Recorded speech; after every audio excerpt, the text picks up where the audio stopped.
What's up, everybody? Welcome back to another episode of Big Blue Avenue. I'm Tom Scavetta, joined alongside Sam Cardona Norberg. First off, Sam, welcome back. We missed you last week. How are you doing? How are you feeling? Earlier start time tonight. I know, yeah. Thank you so much. I definitely felt weird last week not being on. I felt like I was not prepared going into this weekend at all. I feel like this is my preparation going into it.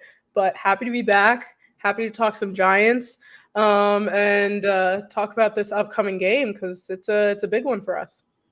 Huge game. A lot of news surrounding Big Blue this week. We're going to have my buddy Fogg on tonight on the show. Eagles expert, had him on a couple times in the past. But before we dive into our key takeaways from week 6, Sam, if you're new, make sure to check us out on all of our social media platforms on Instagram, Twitter, and YouTube. And I just discovered this before the show. We can now show headlines here. Maybe I'm late to the party and boomer-esque, but there it is at Big Blue Avenue. I'll leave that up for a moment there. But Sam, it was tough on Sunday night. It was really, really tough to watch. And unfortunately, the common denominator here was the quarterback play, was the inability to stop the run, and just the play calling at times. It wasn't terrible, but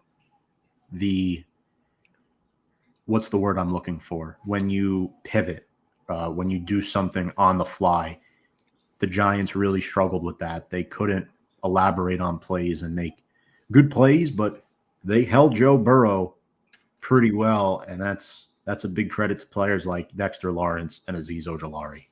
Absolutely. And I'm actually just going to cross-reference here. I think this might be the least amount of – oh, no, it's not. I was thinking this might have been the least amount of points that the Bengals have scored in a single game.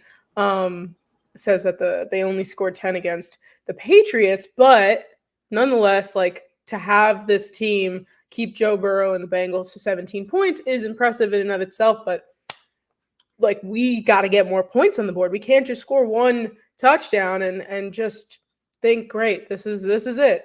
So it definitely was a bit of a snooze fest. First of all, I was sitting there watching it man, this could be such a better game, and it's just not. And I was not happy with Daniel, unfortunately. It was not looking too good again, and he goes up and down every week, which is unfortunate, but I think it just kind of solidifies the case of him probably not sticking around for next season because he has these good games, but they're just not consistent. Yeah, he's an enigma, as we all know. There's some games where he looks great, others where he looks terrible. And LPG, I was following him today, and what he was telling people, it's over. I'm sorry, it's over. The question is, right now, yes, the Giants are 2-4, but they don't even have a top 10 draft pick. And the way I look at these games, Sam, the Giants are much better than what's advertised to the national media, to TV analysts and experts, which is why as content creators for the Giants, well, not for the Giants, but doing a podcast on the Giants, I think it's good to give people that inside scoop because this team is not that far off. There's a couple positions that need to be replaced. And I think, Sam, it's not as surprising to people like you and I when the Giants are in these games against teams that are supposed to be light years ahead of them. That's not the case. It's just the most important position on this team is what's lacking. Yeah, absolutely. And we're going to get into it, but we're having some key guys not being able to play not only this weekend, but for the rest of the season. And it's going to be detrimental to our team. And honestly, I said this to Jordan this past week. I would not be surprised if we see Drew Lock and or Tommy DeVito this season because there's no way Daniel Jones stays healthy for the rest of the year. I'm very convinced he's going to have some sort of injury. He can't be the team's leading rusher. I thought Tyrone Tracy had a great game. Sam, I was telling you about Tracy. You did. I was telling you about him, and Theo as well. Yes. He's starting to emerge. He's surpassed Daniel Bellinger already, in my opinion, as far as receiving goes. I know. I really want to see more out of Theo. I feel like he could be a very a part of this offense that we haven't even tapped into yet. And I was expecting it with Bellinger these past few years, and we just didn't get it. And I really think Theo can do that for us because apparently, Bellinger's our blocking tight end. He's not going to be somebody who scores points for us, at least not every week. So I would love to see more of Theo. And let's be clear, too, Bellinger has a role on this team. It's just not a receiving role. It's blocking. It's special teams blocking. That's what it is. He'll make a catch every 2 or 3 games. Still has great hands, by the way. Just want to throw that out there. So quickly, before we get to Andrew Thomas, Daniel Jones, 1-14 in primetime over his career, 0-8 at home. It wasn't a great game, and unfortunately, the Giants are going to have to be in primetime again against the Pittsburgh Steelers for Week 8, a Monday Night Football game. So we'll see how the team plays against the Philadelphia Eagles. Now, before we preview that game, Sam, we have to talk about Andrew Thomas, the elephant in the room, suffering a serious Lisfranc injury, ending his season, the all-pro left tackle, anchored an offensive line, in my opinion, that has really come a long way since last season. They look like a top 10 unit in football right now. And I think the biggest thing too, Sam, through the first 6 games, all 5 guys were on the field for all 413 offensive snaps. First 6 games, not first 5 games. First 6 games, all 5 guys are out there every single snap. And unfortunately, that ends here with this foot injury for AT. This is horrific for us. I would not be surprised if this alters our entire season. And part of the reason why I mentioned the possibility of Daniel Jones getting hurt again this year, because I just don't see the offensive line being as strong. I don't want to put any, bad hate towards Illuminor or any of these guys because they are talented, but Andrew Thomas is the root of that offensive line. And without him there, it's just really, really unfortunate. And I mean, you got to do what you got to do. He had his surgery today or yesterday, and he's, I'm glad that they did it as soon as possible, but man, what a loss for the Giants. It's awful. And there was a big reason why he gave up 2 sacks on Sunday Night Football. He was playing through the injury. Trey Hendrickson got the better of him. Right. And yeah, that's basically what happened. I thought Illuminor would move to left tackle this week. I don't think that's entirely out of the option. I think they want to see how Azudu does, give him the first crack. But I was listening to Dayball's presser today, Sam. It's going to be Azudu at left tackle. Azudu has been training to be the backup left tackle, and Neal has been training to be the backup right tackle. And I think what's happened over the past couple of years, there's been a lot of cross-training, and there's been no consistency. So I think having Josh worry about just one position, Evan Neal worry about just one position, I think it's going to do wonders for this position unit. And I don't know when Schlottman is coming back, but there is an open spot now as far as reserve offensive linemen because you still have Aaron Stinney and you still have Jay Kubis, who, again, even the reserves this year are a little better. I would say Stinney is probably our top reserve, but he's a guard. We can't throw him out there. Absolutely. I mean, you kind of said it. You did it. There's really not much else to say about this whole situation other than I can't imagine we excel the rest of the season. I'm not going to say that we're not going to win another game, but it's not going to be as strong of a season as we were anticipating originally. Yeah, I went 7-10. I still think that's a possibility because it's a well-coached team. But Andrew Thomas, in my opinion, he's not the best player on the offense anymore with Malik Neighbors now, but he was the most important player on the offense. The Giants could still win games without Malik Neighbors, and they proved that the last 2 weeks against Seattle and almost doing it against Cincinnati. And quickly here, I want to talk about the defense, Sam, before we get to our player of the week. Yeah. 26 sacks. That leads the National Football League. How impressed are you with this pass rush? And no Kayvon Thibodeau this past week. Yeah, the defense is our shining light. They really are. And was even talking to a coworker of mine who was asking me what quarterback to start in fantasy. He said Jalen Hurts or Kirk Cousins, and I said the Eagles are playing the Giants this weekend. I really don't think you should start Jalen Hurts because the defense is that good, and literally, even with Kayvon's injury and everything, I'm so impressed with them, and we'll talk about it in a second with our player of the week. But there have just been so many shining lights on this team that are reemerging as people that we haven't seen in this team and doing well in this team, which is really refreshing. Absolutely. Brian Attard saying, "What's up? Hello. Beat the Eagles. Please and thank you. God bless." I hope so. Brian, Cowboys, Yankees, Rangers, living in the Philly area, I salute you. Go friend. Yankees. Sorry, Tom. Absolutely. No. I would like to see a Subway Series, World Series. Oh, my God. It would be so good. The city would crumble. And the Yankees would win, but the city would crumble. It would be, yeah. I think we might have to call martial law or something. It might get a little hectic. What's up, Johnny Montalbano, who filled in for you, Sam, last week. Johnny, hi, you too. Welcome back. Tough part about Sunday night is it felt like we took 2 steps forward this year, and Sunday night we took those 2 steps back and then some. Well put, for sure. Johnny, hope you enjoyed your trip up to Wilmington earlier this week in North Carolina. Ooh, lovely. Yep. But yeah, Johnny Montalbano, thank you as always. And I think one thing too about this defense, Shane Bowen has them playing at a very high level, right? Where Aziz stepped in, Sam, and he did not miss a beat. And absolutely. I think that's why it was pretty much a slam dunk as to who was going to win our New York Giants player of the week. Yep, and it was immediate. It was immediate reaction. Azeez Ojulari is our player of the week this week. I texted Tom maybe seconds after the game was over, and I was like, this is our guy.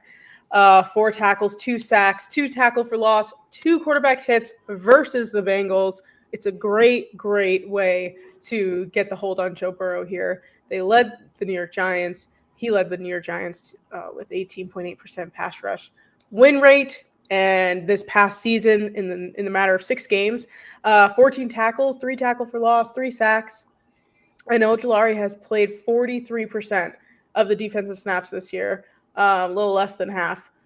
Last New York Giant in the 2021 draft pick that is still on the roster. And we talked about how unimpressed we've been with Azeez Ojulari recently. And you're someone who's been very high on him since he's been drafted. And I think what I was alluding to earlier was how impressed I was to see him come out, shine, and do what he has to do as a defensive member of this team, because we really needed it. And he shined so bright this past week. And I remember that draft very well. It was one of our first streams working together, Sam. I know we had some 2020 cross shows there, but that 2021 draft, the night we took Kadarius Toney, I thought we were taking Azeez Ojulari, and I wouldn't shut up about that the entire show on Andy's live stream. And then Azeez winds up going to the Giants, but the problem is with Aziz's career, it's been the same stuff. The potential's been there, but he's unable to remain healthy, and that's a big problem. And Azeez now with 3 sacks on the season, definitely excited with what I see. And this just goes to show you how bad that 2021 draft class was, that Azeez is the only one left on that roster. We're talking about Aaron Robinson, who missed like 2 years of time, Rodarius Williams, Gary Brightwell. I mean, these guys are like closet players at this point. No disrespect, because I know Aaron Robinson watched one of our shows once, or he did watch one of my interviews with Brian McCardle, UCF. Really? Fan. Robinson went to UCF, so Brian talked him up a lot on our college football show one year, and then one day we reshared something, tagged him in, and he actually looked at it. I'm like, oh, amazing, crazy. All the best to you, Aaron Robinson, by the way, if small chance that you're watching. But let's waste no time, Sam. Folks, if you have any comments throughout the course of the show, feel free to drop them. We would love to get to them as soon as possible. The Eagles are kryptonite. But the last time we played them was week 18 of last season. We beat them 27-10. They're on a downturn right now. And I'll say this, even though the Giants took a step back, long term, I'd rather be a player on the Giants than a player on the Eagles because, again, I don't know the conversations that maybe, you and Jordan have had or, what the conversation we'll have with Fogg later on. But I know one Eagles fan that I talked to, he's done with this team. He wants it canned. Like, these guys are aging. Lane Johnson's getting old. Brandon Graham is retiring after this season. Their window is closing. And I think as the veterans leave, Hurts is going to really get exposed. He's not an awful quarterback. I think he has good intangibles, Sam, as a quarterback, but his quarterback mechanics are just very, very messy. And they really only looked great when Shane Steichen was the offensive coordinator. Last year, it was Brian Johnson. He sort of took the fall, right? He was the lamb chop for Jalen Hurts. That's not a good reference, but you get the point. This season, they have Kellen Moore, wonderful offensive mind. And it took him until week 6 to finally put together a solid performance where you can say, yeah, Jalen Hurts is still a quarterback that I would consider as a top half of the league quarterback. It took until week 6, in my opinion. Maybe you disagree, but that's how I feel about him at this juncture. No, I agree. And that's something that Jordan, our residential Eagles fan on this show, has talked to me about is she wants Shane Steichen back. Like, she wishes that he was never gone because he was a huge part of why that team got as good as they did. And from the losses on the line, Jason Kelsey, and even the loss of Fletcher Cox, like, it's very, very obvious how it's affecting this team. And we'll talk about Nick Sirianni, but oh my God, what a clown. I have zero respect for that man. I wish I could find something to say good about him. I don't have any respect for him. I don't know if you saw the post-game press conference where all he said was, "We're just happy we got the win." He said it like 7 times, and he has all of his kids with him. And I'm like, you just won 4 points. You beat the Cleveland Browns. That's not impressive. So, and they had Devontae Smith and those guys back, and it's like, you're obviously that wasn't the issue. The issue is just this team not being as strong as it was originally. And Kellen Moore is a great coach, a great coordinator, and we saw that in Dallas as well. But something's not clicking, and I'm pretty sure Nick Sirianni is the nucleus of that. Absolutely.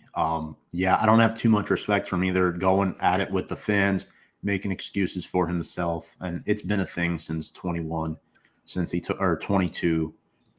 Or no, yeah, 21 since he took over as head coach. What's up, Andy Hopper? Brew Party from the Stands resident, Champaign, Illinois. How are you feeling, Sam? I'll let you take this one. First of all, thank you, Andrew, for commenting. Saquon. It's going to be very, very interesting to see this game. I know I saw a bunch of reports today about Saquon talking about how this is not that big of a deal. For us, it's a big deal. In my opinion, this is a big deal. I think that he's probably just downplaying it for the media, but this is like, for you to return after everything that happened this past offseason, after everything that was going on in Hard Knocks, it's a big deal. It's a huge deal, and I'm going to be feeling so many different emotions watching this game for sure. Like, I don't even know how I'm going to feel until I'm actually watching it, but I know that seeing Saquon in an Eagles jersey playing the Giants is going to make me feel some type of way. I love Saquon. I wish him well. I wish him success. Mm-hmm. He's going to score Sunday, Andy. If you're watching this, you want to bet an anytime touchdown on Saquon Barkley. He's going to score in this game. And I'm telling you that with full-fledged confidence. But I don't like that he went to the Eagles, of course. I don't like him for that. Do I hate him? No. I don't hate anybody. I don't have it in me to. But this is a guy that is fourth in the NFL in rushing. He's playing behind a better offensive line. The Giants had to use the money they would have gave him and Xavier McKinney to get Brian Burns. So we could talk about this till we're blue in the face, Sam. Right. Tyrone Tracy running for 110 yards tells you why you don't have to pay a running back $14 million a year. But it's the leadership of Saquon that you miss. And you've seen Daniel Jones step up and take on some of that leadership role, a little bit more vocal this season. What up, Tom Major? Thank you very much. Friend of mine from Naples, Florida. Hope you're doing well as well with the storm, Tom. Appreciate it. Very welcome. He's adding it. Are you adding it? Do you think Saquon scores Sunday? I might just do that. Ryan Day. Ryan Day. I dislike Ryan Day just as much as Nick Sirianni, Andy. Strongly dislike. I don't appreciate him calling out Lou Holtz on when Notre Dame played Ohio State a couple of years ago. And what's up, Kevin Xavier saying, hey, guys, let's go Giants. That's right. We've got the Giants-Eagles preview here for you, folks, if you're watching. We love you all very much and appreciate it. If you give us a like, not because we like the likes, it helps with the algorithm.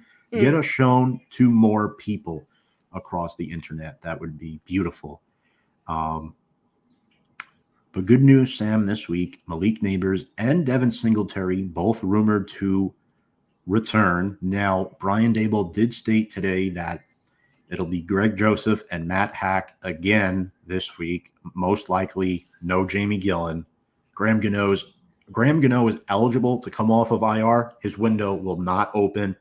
Gunnar Olszewski's window will not open yet, and we need Gunnar back badly. That punt returner we have, it's like calling a fair catch is like a death wish for him. Like, he will not call fair catches. I don't know if you noticed that on Sunday Night Football. I don't even know his name. I think it's Emir Smith-Marset. Mm-hmm. He just takes all these hits. He doesn't call fair catches. He's bobbled punts. I'm not confident in him at all, and it's been a problem. Like, we need guys back healthy, and thank God these two are back for Big Blue. For sure. Andy says, I like the likes. Andy, I like working with you as well. We're going to be working together right after this, I believe. Had to double up tonight. But yeah, it'll be very interesting to see what happens with the Giants as far as the injury and personnel department goes. Malik Neighbors has missed the last 2 weeks with a concussion. He's still working through the protocol, but it's looking very promising. Devin Singletary nursing that groin issue. But Sam, we talked about earlier on this show that the Eagles were trending downward from 2023, right? They got off to a hot start. They finished the season 1-5. They've picked up right where they left off in 2023. The reason why they're 3-2, the scheduling, it's worked in their favor so far. If you look, they're only 3-point favorites in this game. Last year or the year before, they're at least 7-point favorites against the Giants, at least. Mm-hmm. Yeah. No, I was just looking through my FanDuel app just now. I'll probably place that Saquon bet later because I just could not find it. But I was considering taking that Giants with the spread, because it's 3 points. Why not? It's just goes to show that even the sports books are realizing the type of play that the Eagles are doing. It's just not up to par, and it's not at all where they used to be. So, it just kind of, the numbers show, the sports books really show it, and it's pretty crazy. And we talked about, too, the Eagles coming off a 20-16 win against the Browns. They have not won any game by more than 5 points this season. So this will more than likely not, Sam, be a 5-point or less game if history continues to trend. And history does have a tendency, unfortunately, to repeat itself when it comes to bad NFL omens or in general. But I think the biggest thing, too, we cannot afford to fall to 0-3 in the NFC East. The division is up for grabs this year. Washington is in first place right now. Their schedule gets a lot tougher. I love Jaden Daniels. I think he's already proving that he's a top 10 quarterback, but their schedule is going to get tougher at some point, and they're not a team, in my opinion, that's going to win 12 to 13 games. I don't see it. I see them maxing out at like 11. I think they're going to hit a little midseason slump a little bit, Sam, as the schedule gets tougher. And that's why it's so important that the Giants start to win these games. A team like Philadelphia, like if the Giants win on Sunday, Nick Sirianni might not make it back down the Jersey Turnpike on Sunday night as the head coach. I mean, that's how bad this is. Like, the Giants are 3-point underdogs, and they should not. And that is, I think, partially it's a credit to the way Joe Schoen has built this roster with Brian Daboll and Brandon Brown and Tim Mara over the past 3 seasons. But it's also due to the fact that the Eagles are trending downward, and it's coaching. It's coaching, and I hate to say it, Sam, you have to throw Howie Roseman in there as well. It has been very, very concerning. They're running through offensive coordinators like water, and they seem to like to poach a lot of our former players, not just Saquon. Yeah, I know. We have quite a number of players that are in the quote-unquote revenge game this upcoming weekend. And I know that just from talking to an Eagles fan pretty much daily, Jordan says, like, she loves Howie Roseman. She loves the moves that they make. And for them, like, in that moment, it's, like, really receptive. And, like, it's like he gives them exactly what they need in that exact moment. But long term, it's, like, not – I don't know. Like, the foundation seems to not be as solid as he thinks it is. But he definitely goes out there and gets things done for them. Like, I'm not saying that he doesn't, because he really does do that. But dang, I don't know what it is about Giants players. They all want to go to Philadelphia, and like, sure, but it just doesn't really make any sense. Look at this, Andy. Brian Daboll is in his Slim Shady era. He is. He looks so thin. It's like unreal how much weight he lost. He said he went from, what he was now to just overweight. And personally, I don't even know if he's overweight anymore. He's continuing to, good for him though. Good for him. Very happy for him. Yeah. Prioritizing his health as he should. Andy says, I think it's too early for that. Yeah, I'm realizing you're probably right. Bears Commanders has already been flexed next week. Kudos to you guys. Picks number 1 and 2 makes a lot of sense. I think every week Jaden Daniels does something that impresses me. Like, every single week. He is a phenomenal quarterback. And him playing up against Lamar last week, I mean, and that's the guy that everybody's comparing him to. They put up a fight. It wasn't, the Ravens didn't run away with that. His worst game statistically was against the Giants. Amazing. Just saying. Couple more comments here. Daboll has lost a ton of weight. I did not recognize him at first without the sunglasses on. Yeah. No, he's a different person. But yeah, former Giants on the Eagles. We know Saquon.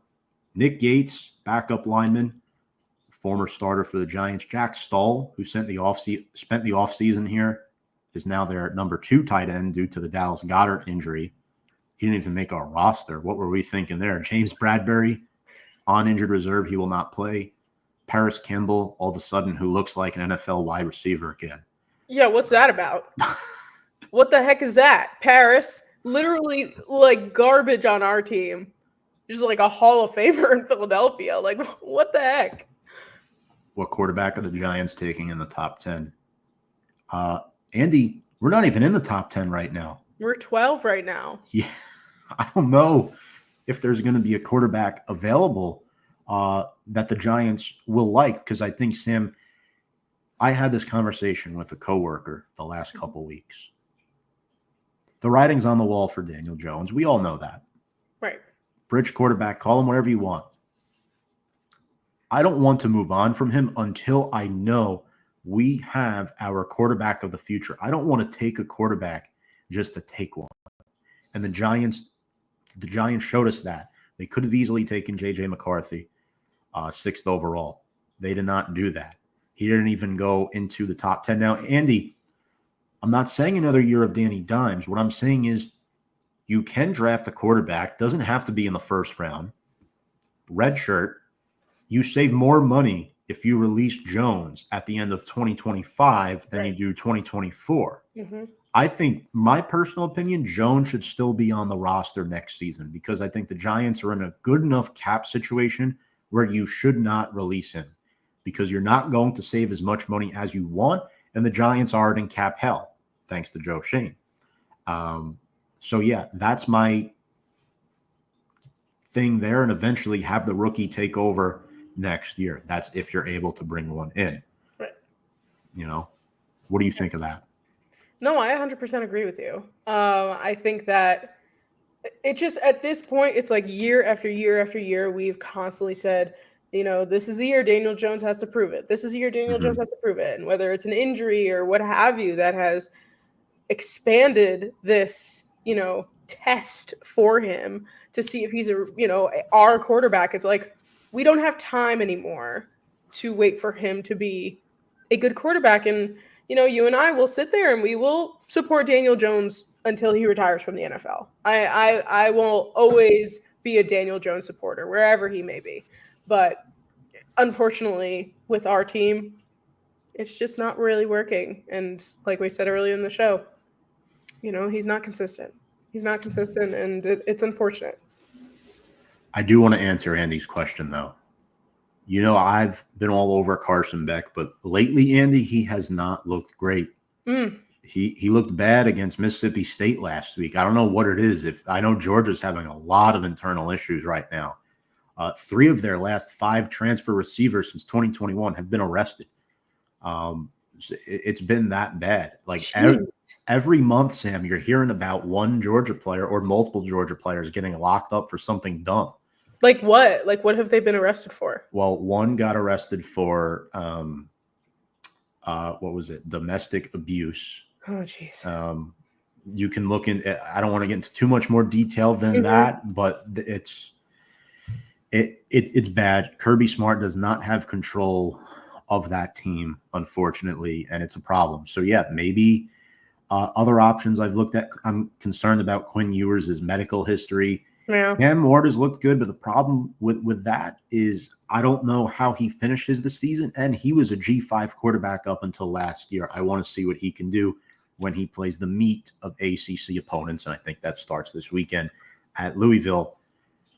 A lot of reckless driving and speeding stuff, too. Also true. Okay. Dumb things that college kids do and grown adults do, unfortunately. Sure. Kirby is also shoving opposing players on the sidelines as well. That's right. Van Buren, the quarterback, got shoved. I don't know if that was intentional, but that looked really bad. The presentation looked awful there. But isn't Kirby Smart like the highest paid college football coach? And he's the best, in my opinion. That's crazy. To be pushing opposing players, that's crazy. I think he is right now the best football mind in college football, but man, there are some like blatantly obvious things that he just doesn't like social cue. Like he just doesn't get it. Yeah. But let's get to our keys of the game, Sam, before we bring up our guest. Saquon Barkley returning to MetLife. We talked about how we're feeling. I think we can both agree that we're not going to be able to shut him down. That's impossible. But I think containing him to the point where he's not dominating the game. The Giants' run defense has given up nearly 5 yards per carry this season. And I think the most important thing is, will the Giants fans try to get to him mentally? Like, how will he be greeted? I don't know.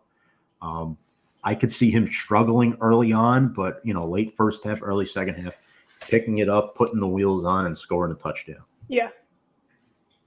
Absolutely. I agree with you.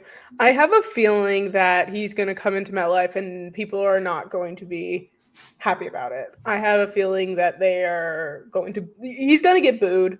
It's kind of just the nature of the game. I mean, if Tom Brady is getting booed by Patriots fans as he's returning to Foxborough as a Buccaneer, there's no way Saquon Barkley doesn't get booed. But yeah, I 100% agree with you that I think he's just he's gonna try and show off. It's just like, seeing an X in public. It's like you want to look as good as possible. So yeah, I think that he's going to ball out. As the Dodgers take a 2-0 lead. Sam, what else do you think is key for Big Blue on Sunday? Because there is a real possibility the Giants could pull this one off. I think we definitely have to lean into how strong our defense is right now, and the fact that Jalen Hurts and this offensive line is incredibly vulnerable. Just the way that we were doing with Joe Burrow last week. Get him down. Like, don't let him throw the ball. Don't let him run. Don't let them tush push, whatever it may be. Stop it as much as possible, and then get the points on the board. It's literally exactly what just happened on Sunday night. That's just the bottom line, and I think that that's one of the biggest keys to the game is just pressuring Jalen Hurts and getting through that offensive line, because it's very possible to do that. Yeah, I mean, look at the Eagles this year. Their turnover ratio is not good, -6. Their left tackle, Jordan Mailata, is doubtful. He'll likely miss a couple of weeks. That likely means Fred Johnson or Mekhi Becton will start in his place.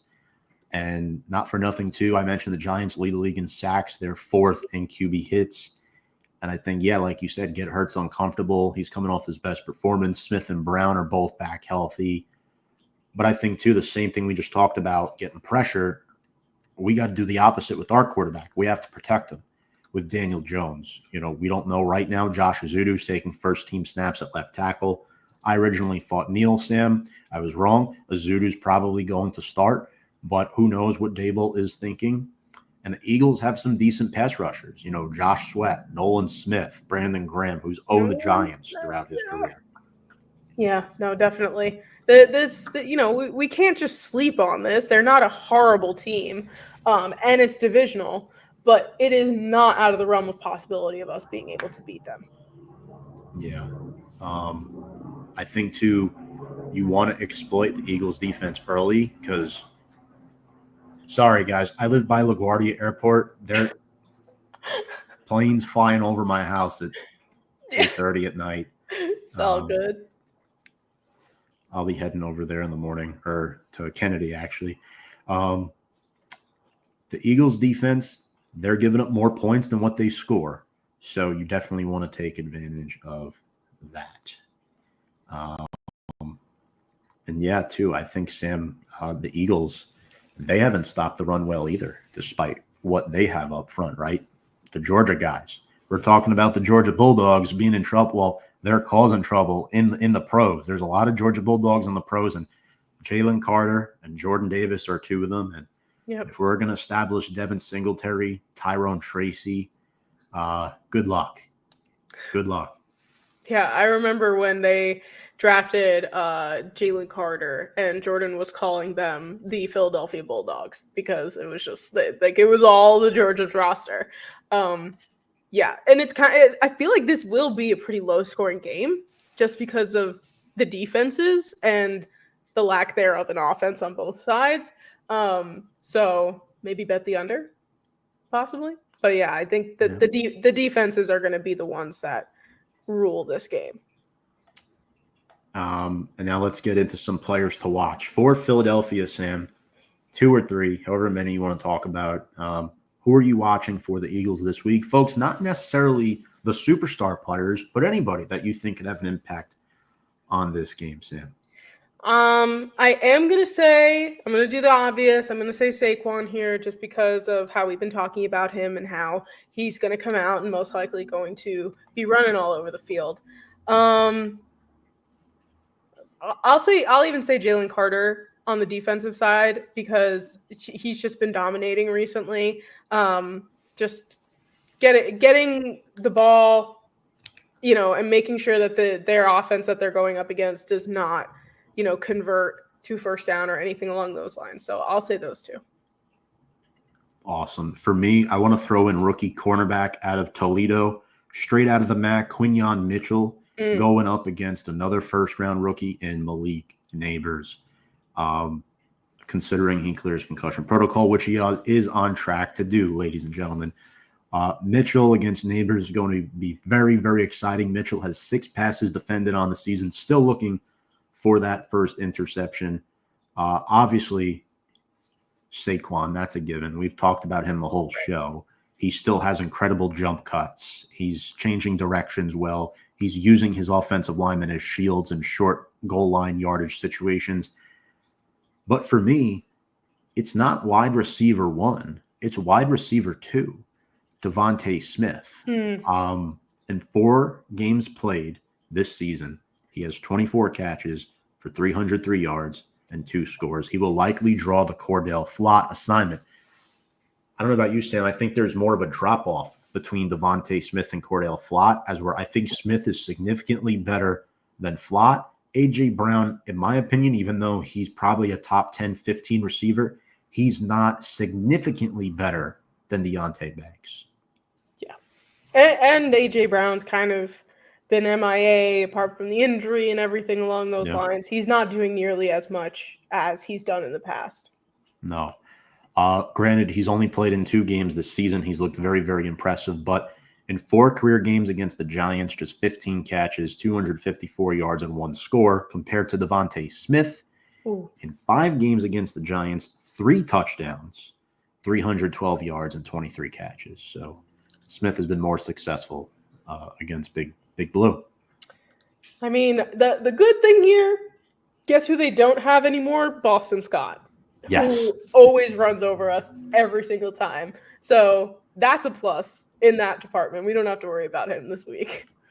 Absolutely. That's well put. And I think for Philly, too, it's going to be key whoever steps up at tight end, because Dallas Goedert dealing with a hamstring issue, likely not playing this week. I don't want to say that for sure, but hamstrings are tricky. He only played 3 snaps against the Browns this past week. Grant Calcaterra came in, had 4 catches for 67 yards. Expect Jack Stoll to get some more playing time this week as well in 12 personnel sets. Jack Stoll spent the summer with the Giants, that went back down to Philly, took the Giants playbook with him, most likely, and could give Calcaterra and Kellen Moore a few hinters on how to exploit this Giants defense. So, Sam, let's get to the Giants. Who are we watching for Big Blue? Oh, man. Nobody. No, I'm just kidding. I definitely, you gas this guy up, and I kind of was indifferent about him, but Tyron Tracy has really just stepped up to the plate, and I'd love to see him shine even brighter. And I definitely want to keep my eyes on him and see how well he can rush against this defense, because it's a true testament here to him as a player going into this type of game. And I'll even say Wandale as well, because he's been stepping up to the plate with Malik Neighbors gone. Seeing Wandale Robinson contributing to this offense. I mean, Jalen Hyatt's still on a milk carton. Haven't seen him, but Wandale exactly. Wandale has been doing what he needs to do. And hopefully, Dexter Lawrence, you were saying, didn't practice today, but I'm sure he will be playing this weekend. Just a consistent defensive guy for us. So I'll say those 3. Yeah. I think for me, whoever starts for Andrew Thomas is going to have to be watched, whether it's Azudu or Neal. For sure. Going up against the fierce Eagles pass rush.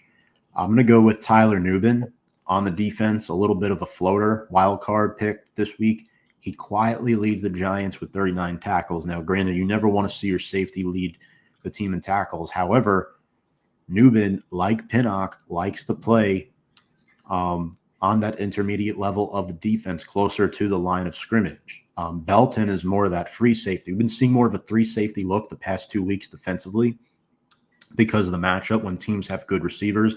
Shane Bowen has countered with the 5 DB set and the 3 safety look. It's worked. And the Giants have not been burned the last 2 weeks by star receivers, right? Metcalf, quiet in week 5.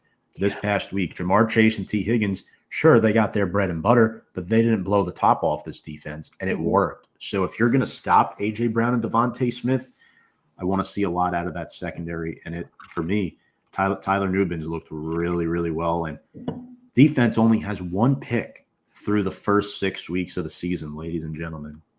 Bold prediction here. Tyler Nubin gets his first interception of his young NFL career this week off of Jalen Hurts, who has 4 picks on the season. I like that. And with that being said, one more here for me. I'm going to go with DJ just because I think the Eagles are a team he's always struggled against. Yeah. He's always struggled at home. But the Eagles do tend to give up some rushing yards to the quarterback. He leads the Giants with 14 rushing first downs on the season and 164 rushing yards. And through the air, he hasn't been horrible. Week 1 and last week were the 2 biggest concerns for me, Sam. That sack number against him is pretty low, too, from where it was last year. Now, continuity on the O-line definitely concerns me just a little bit. For sure. But, keep an eye on DJ for sure. Always. And then quickly, I guess, injury report for Philadelphia. Milton Williams, defensive tackle, did not practice today with an ankle. Jordan Mailata and Dallas Goedert, both nursing hamstrings. They do expect to get Darius Slay back. And for the Giants, Sam, we're the only team in the league that's missing both our starting kicker and our starting punter. Not a good sign at all. Brian Burns did not practice today either. Hopefully that's nothing serious either. I mean, the Giants, the injury bug, it was going to catch up to us eventually, was it not? It was. And right after the game, I sent you the message about who I think player of the week is, and I told you who I think was the horrible player of the week, and it was Greg Joseph, because what the heck was that? I mean, our kicking, especially as a team that doesn't score as many touchdowns and does rely on a lot of field goals, you got to hit those. It's horrific watching Greg Joseph miss those kicks last week, because he makes those 2 kicks. Like, it's a different game, and we're having a different conversation today. So, yeah, it's although I love Jamie. He's fantastic for us and always has been, and definitely hope things work out with that. But as a punter with a hamstring, I know hamstring is always going to affect a player, but specifically a punter, not looking great. No, not at all whatsoever. And 4 of the Giants wide receivers are on the injury report this week. Neighbors expecting to come back. Bryce Ford-Wheaton missed last week's game. Wandale and Slayton, they're just banged up. Those are natural weekly injuries. So, all right. So unfortunately, folks, do have a quick announcement. Our guest for the evening has had some work issues. So I think what we're going to do, Sam, is we're going to have to pivot, give our game predictions, and then I may just do something with him after the fact. Just to get up, maybe like a short or some quick content up, because I know we're on a bit of a time crunch tonight, but we'll go slow just in case I hear anything differently over the next couple minutes. We still have 10 minutes to go, but who do you think wins this game and why? Do the Giants have any shot here to pull this out? So last week when I did my game prediction, I did a pretty high score because I was very convinced that we were going to be able to battle. Not thinking about the fact that the defense was going to absolutely just push the Bengals down and not have Joe Burrow score as many points as he normally does. And I realized a lot of with my predictions, I go a little bit too high. I think, as I was mentioning earlier, this is going to be a pretty defensive game. I think that it's going to be a pretty low score. And with the spread being +3 for the Giants, I feel confident in that. And I feel like with the bottoming out that the Eagles are currently on, like they are just not looking confident. They're just not looking good. I think that the Giants could get this win. I'm not going to put my life savings on it or anything, but I think a low-scoring game, I'm going to say 17-14, the Giants get the win. Because you know what? I feel like every time I've picked the Giants, they've been doing pretty good. So I'm going to stick with that. And definitely am not going to be like shocked if we actually pull out this game. Absolutely. So you have 17-14 Giants. And Sam, when you've picked the Giants and I haven't, it's usually worked in your favor. It sure has. So Gonna go Eagles here? I feel like I have to, right? It's one of those why things. not? I don't want to, but I'm going to.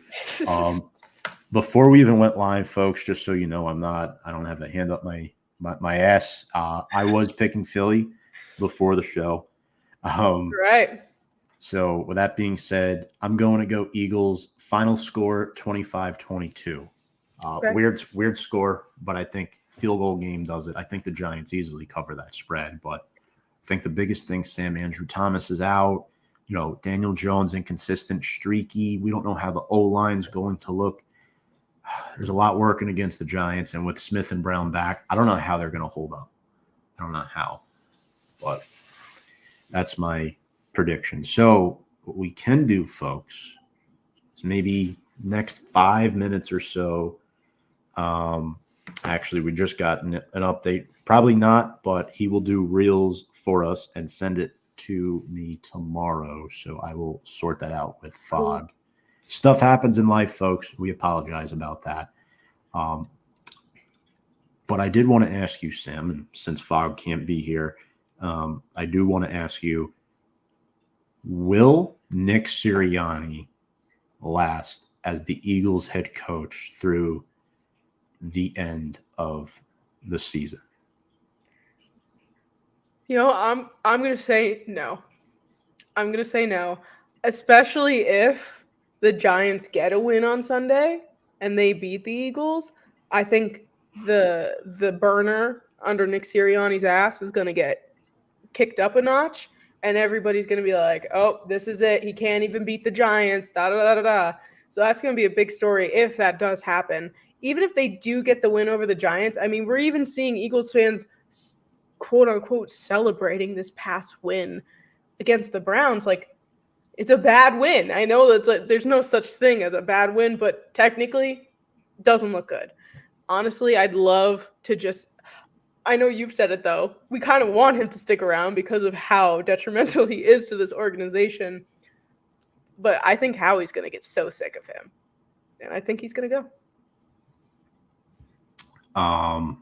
Yeah, it's one of those things for me where it all depends on what happens week by week. When I'm looking at Philly's schedule coming up, it's us, obviously, this week. And then after that, they're at the Bengals. They have the Jaguars at home, another team who might fire their coach. At Dallas, another team who might fire their coach. Home against Washington, at the Rams. There's a lot of winnable games coming up where the Eagles will likely be favored. And I'd imagine they'd be favored against both the Bengals and the Jaguars. So I think, Sam, if the Eagles win this week, I don't think the Bengals are your typical 2-4 football team. Now, we all know the saying, your record is who you are.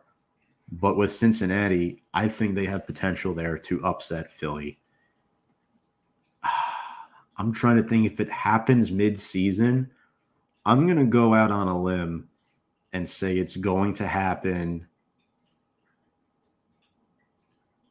I think it's going to happen after the Steelers game. They're going to lose to the Steelers, and they'll have – actually, I don't know if that makes sense because 3 divisional games left in the season. I was looking at the schedule backwards there. You know what? Okay, got something even better. Okay. They're going to lose at the Rams on November 24th, and he'll be fired after that. I like that. Before December even starts, because the Rams, not a great record this year. Mm-hmm. Lose to them, not ideal. Pack it up. But, folks, we want to thank you so much for tuning in to the show tonight. Again, we will get some content up with Fog. Unfortunately, couldn't do it on the live tonight, but I'll definitely follow up with him on that once we sign off. Sam, any final thoughts before the Giants take on our most hated rival in the Philadelphia Eagles? Just like don't embarrass us. Like please. I'm picking you to win this week. Even if you guys don't win, make it a game, make it a battle. I'm gonna have to talk to Jordan next week. I need to come with some sort of something coming from this team. So let's do what we gotta do. Play a good game. Adjust without Andrew Thomas. Do what we have to do. And I can feel the possibility of a win here. Yeah, it all depends how the Eagles game plan around Malik Neighbors and how the Giants can stop Saquon Barkley or contain Saquon Barkley, because that will open up other areas for Jalen Hurts on that Philly offense.